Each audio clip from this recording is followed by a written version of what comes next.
Greetings once again, all lovers of Chinese sayings. Laszlo Montgomery here with another good Chengyu. This one's another short one, but comes from Zhuangzi, which more than makes up for the brevity. He's been featured in more than a couple episodes going back to Season 1. Today, we look at the story behind 涸辙之鲋. This one's kind of related to Fu Di Youyu from Season 4, Episode 10. I'll explain later. So let's run through the four characters. 涸辙之鲋. 涸 means dried or to dry up. And a 辙 is a kind of rut that is created by tracks made by wheels or carts or other vehicles that ply the roads. And a 之, well, once again, a character that's used in between an attribute and the word it modifies. And the word it's modifying here is a 鲋, which means a carp. Literal meaning, a dry rut carp. Not that revealing of a clue as to what these four characters mean, but let's find out, shall we? As I said, this four-letter Chinese saying, we have everyone's favorite, Zhuangzi, to thank. This Chengyu was lifted from the outer chapters of his eponymous work. If you all recall, the inner chapters of the Zhuangzi were allegedly written by the man himself. But the outer chapters, maybe, maybe not. And the 故事, the story behind this one, it goes like this. Like a lot of brilliant and witty scholars and philosophers of his age, 4th century BC, Zhuangzi was usually focused on his studies, and he often neglected his household chores and familial responsibilities. And as a result, he and his family lived in a constant state of stress, poverty, barely keeping their heads above water. And one day, Zhuangzi found out that, once again, he had nothing to put in his cooking pot. His family was in dire straits and with no income to buy even the barest necessities of life.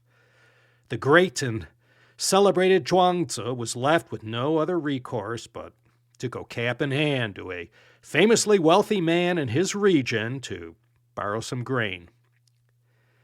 Now, this wealthy man was very miserly. He still had the first string of copper cash he ever earned. But when the usually high and mighty, not to mention the famous Zhuangzi, came to ask for grain at his doorstep, he saw an opportunity too good to pass up. When Zhuangzi knocked on the man's door, he was shown in. And after the initial pleasantries, Zhuangzi stated the purpose for this visit. And the man, all smiles, replied to Zhuangzi, why, of course, I'll lend you some grain, but I can't do it right now. I hope that you can wait till after I've collected the rents from all the tenants on my land. This might take some time, but you have my word. I'll send over a good 300 jin of grain to your place. That's more than you could ever want. How about that? 300 jin of grain. That was a few hundred pounds. But Zhuangzi at once saw through the man's soft rejection. It would have been nothing for this greedy old miser to help Zhuangzi and his family out with a little bit of grain. There was no need for him to send over 300 pounds. They just needed to get by until Zhuangzi was able to earn a bit of cash. Zhuangzi angrily replied, "You know something? I had to walk for many miles to reach your house, and yesterday on my journey, I heard a small voice crying, 'Help! Help!' I turned around immediately to look for the source of the voice, and saw this little carp lying half dead in a rut left by a cartwheel. The rut had barely any water left in it from the last rain, and the little fish could barely breathe. So I drew closer to the carp and asked, 'Was it you asking for help? What seems to be the problem?' The carp saw me approaching and began to twitch with joy. 'Oh, sir, I once lived happily in the Eastern Sea, but have now unfortunately fallen into this dry rut. Please, the water is fast evaporating and I'm about to suffocate to death. I beg of you to pour merely half a jug of water on me.' And here Zhuangzi paused. The wealthy man, listening to the story, said impatiently, 'Well, what happened next? Did you agree to save the carp?' Zhuangzi replied coldly, I said to the carp, "Of course I'll save you from suffocating. I'm on my way south right now, and when I get to the south, I'll make a special request to the kings of both Wu and Yue and ask them to divert the flood of the southern rivers to this very spot, and when the waters come rushing in, you'll be saved. How about that? Would that be okay?" "Well, how did the carp reply?" asked the old miser.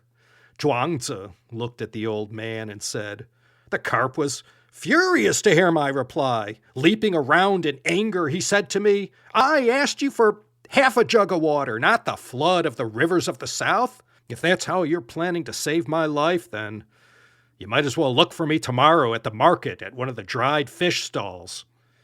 So this poor old Héré Zhì Fù, this carp in a dry rut with barely enough water to let him breathe, he became a metaphor for anyone who's on their last legs and on the cusp of perishing or going down for the count. Anyone in this kind of desperate situation could be called a Héré Zhì Fù, a carp in a dry rut. So, if you ever find yourself in a similar situation, think of the poor old carp. I mentioned at the outset, this Chengyu is a cousin to Fu Di You Yu, featured in Season 4.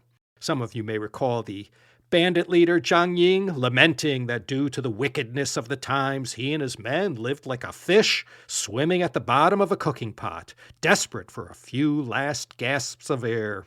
Yeah, no shortage of Chinese sayings that describe being in desperate straits. And now you have one more for your ever-expanding collezione. Héré Zhì Fù, the carp in the dry rut. Okay, I told you this would be a short one. Once again, I'd like to send out a big thanks to the capable and reliable Lingdao of our Chengyu Yanjiu Zhongxin in the capital of China, the city of Beijing. Thank you, Miss Emma, for all the heavy lifting performed to get this episode produced. Okay, thanks everyone for listening. This is Laszlo Montgomery once again beseeching you to join me next time for another episode from this podcast show that has stayed true to its name since 2016, the Chinese Sayings Podcast.